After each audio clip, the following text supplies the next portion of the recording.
नमस्कार मित्रांनो, स्वागत आहे तुमच्या आवडते चॅनल म्हणजेच मराठी किचन सीमाज किचनमध्ये. मित्रांनो, आज आपण बनवणार आहोत झणझणीत ढाबा स्टाईल मटन मसाला. कोणत्याही प्रकारचा मसाल्याचा भडीमार अजिबात या रेसिपीमध्ये नाही आहे. त्याचबरोबर टेस्ट म्हणाल तर अगदी बोटं चाकत राहाल अशी टेस्ट आहे. आणि ही रेसिपी तुम्ही भाकरीसोबत, चपातीसोबत, अगदी कशासोबतही अगदीच टेस्टीच लागते. फुल टेस्ट ऑन अशी ही रेसिपी तुम्ही कोणत्याही प्रकारच्या म्हणजे अगदी पार्टीसाठी करू शकता, शिवाय रोज खाण्यासाठी संडे स्पेशल रेसिपी म्हणूनसुद्धा ही रेसिपी तुम्ही करू शकता. रेसिपीला सुरुवात करण्यापूर्वी जर माझ्या चॅनलवर तुम्ही नवीन असाल तर चॅनलला सबस्क्राईब करायला विसरू नका. त्याचबरोबर रेसिपी तुम्हाला आवडलीच तर रेसिपीला नक्की लाईक करा आणि कमेंट करायला मात्र विसरू नका. तर आपण चला सुरुवात करूया आपल्या या मस्त झणझणीत ढाबा स्टाईल रेसिपीला. तर आता सुरुवातीला आपल्याला इथे एक वाटण करायचं आहे. त्यासाठी मी 5 ते 7 हिरव्या मिरच्या, 2 इंच अद्रक तुकडा, 7-8 लसणाच्या पाकळ्या आणि कोथिंबीर हे आपण घेतलेलं आहे. आणि हे अगदी बारीक थोडंसं पाणी टाकून बारीक वाटण करून घ्यायचं आहे. इथे बरेच जण रेडीमेड अद्रक लसूण पेस्टसुद्धा घालतात, पण अगदी छान टेस्ट येण्यासाठी हे अशा पद्धतीने ताजा मसाला करून घेतला तर खूपच छान असतं. पहा, आता आपला हा मसाला तर रेडी आहे. आणि इथे मी हे अर्धा किलो मटण आहे, चॉप्स घेतलेत. मस्त आहे हे मटण. आणि कलर पहा, गुलाबी कलर आहे. त्यामुळे जास्त रेड कलरचं असेल तर ते जून असतं, पिंक कलर म्हटलं की थोडंसं म्हणजे मध्यम असतं. तर आता याच्यामध्ये आपण सुरुवातीला मॅरिनेट करून ठेवायचं आहे. त्यासाठी मी अर्धा टीस्पून हळद पावडर, अर्धा टीस्पून मीठ आणि जे वाटण आपण आत्ता तयार करून घेतलं अद्रक लसूण आणि मिरची त्याचं वाटण घालून आपण हे अर्धा ते पाऊण तासासाठी हे आपण या मटणाला अगदी व्यवस्थित मसाला लागेल अशा पद्धतीने लावून अर्धा तासासाठी ठेवून देऊया. आता हे मटण बनवण्यासाठी आपल्याला कोणत्याही प्रकारचा जास्त मसाल्याचा अजिबात वापर करायचा नाही आहे. कारण कोणत्याही प्रकारचे रेसिपी बनवत असताना, शक्यतो मटण आणि चिकन बनवत असताना याची जी स्वतःची चव आहे ती कायम ठेवण्यासाठी मसाल्याचा भडीमार अजिबातच करू नका. कारण त्यामुळे काय होतं, मटणाची चव तर निघून जातेच आणि जास्त करून तुमच्या त्या मसाल्याचीच टेस्ट तुमच्या या रेसिपीला लागते. त्यामुळे नेहमीच ना नॉनव्हेज बनवत असताना स्वतःची टेस्ट राहण्यासाठी मसाल्याचा वापर अजिबात जास्त करू नका. तर आता इथे ना मी 4 कांदे घेतले, ते मध्यम आकाराचे आहेत. ते अगदी आपण बारीक चिरून घेऊया. आपण फोडणीची तयारी करून घेत आहोत तोपर्यंत आपलं मटण देखील चांगलं मुरलं जाईल. पहा, मी अशा पद्धतीने आता हा कांदा बारीक चिरून घेणार आहे. त्याचबरोबर इथे मी 2 टोमॅटो देखील वापरलेत आणि ते सुद्धा मध्यम आकाराचीच आहेत, पण टोमॅटो मी त्याची प्युरी करून घेतलेली आहे. म्हणजे तुम्हाला वाटेल की टोमॅटो उकडून घेतलेला आहे, तर अजिबात नाही. मी टोमॅटोची प्युरी कच्चीच असं हा टोमॅटो फक्त मिक्सरमधून बारीक करून घेतलेला आहे. फक्त एवढाच मसाला आता आपल्याला वापरायचा आहे. आणि जे काही मसाले आहेत ते आपण अख्खे थोडेफार ते सुद्धा फ्लेवरसाठी म्हणून आपण वापरणार आहोत. मित्रांनो, मी याच्या आधी देखील बऱ्याचशा नॉनव्हेजच्या रेसिपी अपलोड केलेल्या आहेत. त्याची लिंक मी शेअर करते, प्लेलिस्टच मी शेअर करते. त्यासुद्धा तुम्ही नक्की ट्राय करा. बऱ्याच छान छान रेसिपी आहेत, नक्कीच तुम्हाला आवडतील. चला, आपला कांदा आता रेडी झालेला आहे. मी इथे ना कुकरमध्ये करणार आहे, पण कुकरमध्ये कशा पद्धतीने आपण हे मटण शिजायचं आहे जेणेकरून या मटणाला तुम्ही पातेल्यात शिजवल्याप्रमाणे तुम्हाला फील येईल आणि शिवाय टेस्टसुद्धा त्या पद्धतीचीच येणार आहे. तर आता आपण इथे कुकर घेतला आहे आणि कुकरमध्ये मी ही रेसिपी ना तेलाचा वापर न करता मी तूप घेतलेलं आहे. साजूक तूप आहे, ते मी 3 टेबलस्पून वापरलेलं आहे. त्याचबरोबर याच्यामध्ये मी 2 तमालपत्रीची पाने घातली, तसेच 1 इंच दालचिनीचा तुकडा आहे, 2 लवंग आहेत आणि 2 वेलची आहेत हिरव्या. एवढाच आपल्याला हा फ्लेवरकरिता हा मसाला वापरायचा आहे. हा मसाला चांगला तुपामध्ये परतवून घ्यायचा, म्हणजे याच्या पूर्ण फ्लेवर्स आपल्या या रेसिपीमध्ये उतरतील. अशा पद्धतीने आपण या मसाल्याला भाजून घेतल्यानंतर जो आपण कांदा बारीक चिरून घेतला तो आपण याच्यामध्ये घालून घ्यायचा आहे. आणि हा कांदा मोठे गॅस न ठेवता मध्यम आचेवर अगदी म्हणजे गोल्डन ब्राऊन कलर येईपर्यंत आपल्याला भाजून घ्यायचं आहे. अधूनमधून हलवायचं देखील आहे, कारण कांदा खालून चटकू शकतो. कारण खाली जर चटकला तर त्याची कडवट टेस्ट आपल्या रेसिपीला लागू नये, यासाठी अधूनमधून हलवायचं आहे. त्याचबरोबर मोठा गॅस पण करून भाजू नका, कारण मोठा गॅस करून भाजलात कांदा तर त्याचा स्मेल असा कडवट येतो. शिवाय कांदा वरून तुम्हाला दिसेल काळपट झालेला आहे असा, पण आतून तो कच्चा असतो. त्यामुळे आपले म्हणजे जर तुम्हाला अशी चांगली टेस्ट हवी असेल तर अगदी तुम्ही मध्यम आचेवर ठेवूनच हा कांदा चांगला भाजून घ्यायचा आहे. पहा, हा कांदा आपला थोडासा आता लालसर होत आलेला आहे. अजून थोडा वेळ आपण हा कांदा चांगला भाजून घेऊया. पहा, आता कांद्याचा कलर पहा, मस्त असा हा लालसर कलर आलेला आहे.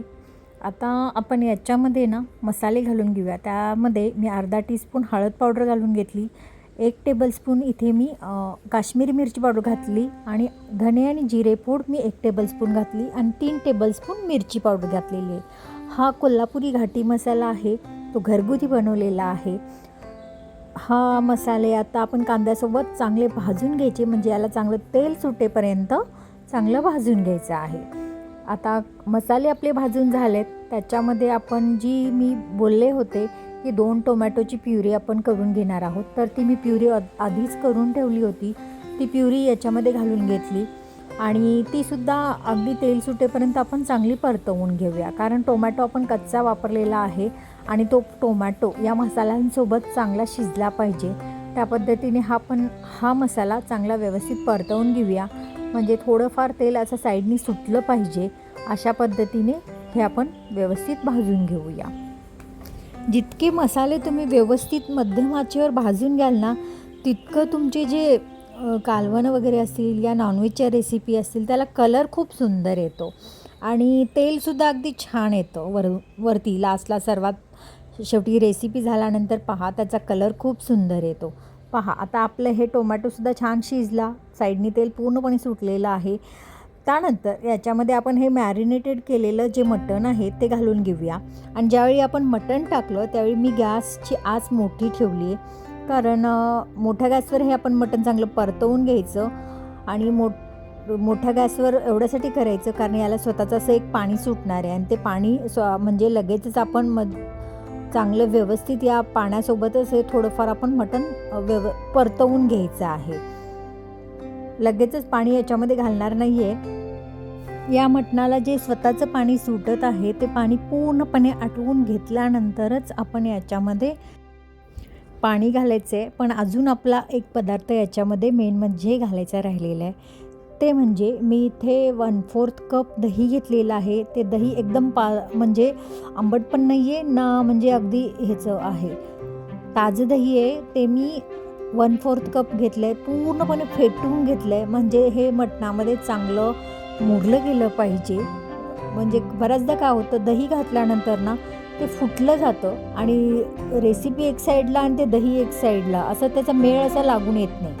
त्यासाठी काय करायचं आहे, दही घालण्यापूर्वी व्यवस्थित चांगलं फेटून घ्यायचं आहे चमच्याच्या साहाय्याने. त्यानंतरच आपल्या रेसिपीमध्ये या दह्याचा वापर करायचा आहे. तर आता हे मी फेटलेलं दही घालून घेतलं आहे, आणि चांगलं असं हे मटणासोबत व्यवस्थित परतवून घेते, आणि गॅस लो ठेवून 5 ते 10 मिनिट मी असं झाकण ठेवून याला थोडंसं मध्यम आचेवर शिजवून घेते. पहा, अधूनमधून हलवायचं आहे, कारण याच्यामधील पाणी आटत आलेलं आहे आणि खाली लागण्याची शक्यता आहे, त्यामुळे मी अधूनमधून हलवून घेते आहे. मस्त असा सुगंध दरवळतो आहे. तुम्ही पाहिलंच आहे की याच्यामध्ये मी कोणत्याही प्रकारच्या मसाल्यांचा अजिबात अतिरेक केलेला नाही, पण टेस्ट म्हणाल तर बापरे, अगदी बोटं चाकण्या इतपत अशीही या मटणाची टेस्ट होणार आहे. आता पहा, याच्यामधील संपूर्ण पाणी आटलेलं आहे. थोडा वेळ आपण असंच याच्यावर झाकण ठेवूया, आणि याच्या झाकणावरती आपण थोडंसं पाणी गरम करण्यासाठी ठेवूया, आणि गॅसची आच लोच ठेवा, म्हणजे मटण चटकणार नाही आणि पाणीसुद्धा थोडंसं गरम होत राहील. आणि या मटणामध्ये मला जास्त पाण्याचा अजिबात वापर करायचा नाही. मी हे जे ताटावरील पाणी गरम होणार आहे तेच पाणी वापरणार आहे. शिवाय थोडंसं मसाले म्हणजे मिक्सरमधून वाटून घेतल्यामुळे ते भांडे धुतलेलं पाणी जे आहे ते तेवढ्याच पाण्याचा मी इथे वापर करणार आहे, कारण मी इथे मटण मसाला बनवते आणि करी मला नको आहे. थोडंसं म्हणजे लावून खाण्याइतपत मला हा मसाला बनवायचा आहे. पहा मस्त असं हा मटण परतलं गेलेलं आहे.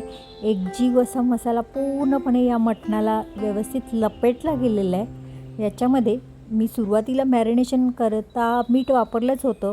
त्यानंतर अजून थोडं चवीनुसार मीठ घालून घेतलं आहे, म्हणजे अंदाजानेच मीठ घातलं आहे मी. त्यानंतर मी बोलल्याप्रमाणे इथे मी ताटावरील गरम पाणी आणि मसाले धुतलेलं पाणी, म्हणजे जवळपास मी इथे अर्धा कप पाण्याचा वापर केलेला आहे. पहा अगदी मटण बुडेल इतपतच मी इथे पाणी वापरलेलं आहे. आणि आता याच्या ना मी कुकरच्या शिटी फक्त 3 काढून घेणार आहे आणि त्या शिटी कशा पद्धतीने काढायच्या ते आपण पाहूया. कारण मला इथे पातेल्यात शिजवल्याचा फील आला पाहिजे, त्यासाठी मी काय केलेलं आहे, गॅसची आच एकदम लो ठेवलेली आहे आणि लो गॅसवर हा कुकरचं झाकण लावून ठेवलं आहे. त्यामुळे आत्ता प्रेशर आलेलं आहे आणि पहा आता आपली 1 शिटी देखील झालेली आहे. अजून 2 शिटी झाल्यानंतर मी लगेचच गॅस बंद करणार आहे. असं केल्याने काय होतं, जे मटण आहे ते आतल्यात अगदी शिजत राहतं आणि एक प्रकारे आपण पातेल्यात ज्या पद्धतीने शिजवतो त्या पद्धतीने या मटणाला टेस्ट देखील येते. म्हणजे मटण देखील दोन्ही फायदे आहेत त्याच्यामध्ये. मटण देखील पटकन शिजतं, शिवाय जो पातेल्यामधला आपल्याला जो असा एक ह्याच्यामध्ये आपण शिजवतो त्याचा फील घ्यायचा असतो तो सुद्धा येतो आणि टेस्टसुद्धा कायम राहते. कारण जर तुम्ही गॅसची आज मोठी ठेवून मटण शिजवलं, कुकरच्या पटपट शिट्टी होतील, त्यामुळे मटण पटकन शिजलं जाईल खरं, पण जो टेस्ट आहे ना ती एवढी येणार नाही. पहा आता आपल्या 2 शिटी होत आलेत. आता 1 शिटी झाल्यानंतर मी गॅस पटकन बंद करणार आहे. त्यानंतर मी तुम्हाला कुकर खोलून दाखवेलच. मित्रांनो, याच्यापूर्वी देखील मी ग्रीन चिकन मसाला, त्याचबरोबर शेतकरी चिकन हंडी बनवलेली आहे. ती रेसिपी पहा तुम्ही, नक्की आवडेल तुम्हाला. अगदी गावरान पद्धतीची ही बनवलेली आहे. खूपच टेस्टी चिकन आहे ते पण. त्याची लिंक शेअर करते, ते पण पहा. पहा आपल्या ह्या कुकरच्या 3 शिटी झालेल्या आहेत. कुकर चांगला थंड झालेला आहे. मटण पाहूया. वाव, कलर पहा किती सुंदर आलेला आहे आणि अगदी तेलदार असं हे मटण झालेलं आहे.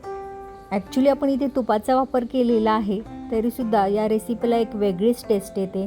ज्या पद्धतीने ढाब्यावर मिळते ही रेसिपी, त्या पद्धतीने तुम्ही घरच्या घरी हा फील घेऊ शकता. आता मटण पाहूया आपण शिजले का. अगदी पटकन तुटलं जातं आहे मटण. पाहिलंत का, मस्त अगदी मटण शिजलेलं आहे. एक आता गॅसची मी काय केलेलं आहे, गॅस लो गॅस ठेवून गॅस चालू केलेला आहे. थोडंसं उकळी काढून घेऊया आणि थोडंसं टेस्ट पण करून घेऊया. कारण मिठाचं आपण प्रमाण मी अंदाजानुसार घातलेलं आहे. जर वाटलंच तर मी मीठ घालणार आहे, नसेल तर अजिबात घालायची अजिबात गरजच नाही आहे. वरून कोणत्याही प्रकारचा मसाला घालायची गरज नाही. फक्त बारीक चिरलेली कोथिंबीर आपण वरून पसरवून घेणार आहे. 2 ते 3 मिनिट, म्हणजे जास्तीत जास्त 5 मिनिट तुम्ही लो गॅसवर हे कुकरमध्ये शिजवलं असल्यामुळे थोडंसं आपण मटण उकळवून घेणार आहे. आणि लगेचच मी इथे ज्वारीची भाकरी केलेली आहे आणि या ज्वारीच्या भाकरीसोबत मी हे मटण सर्व करणार आहे.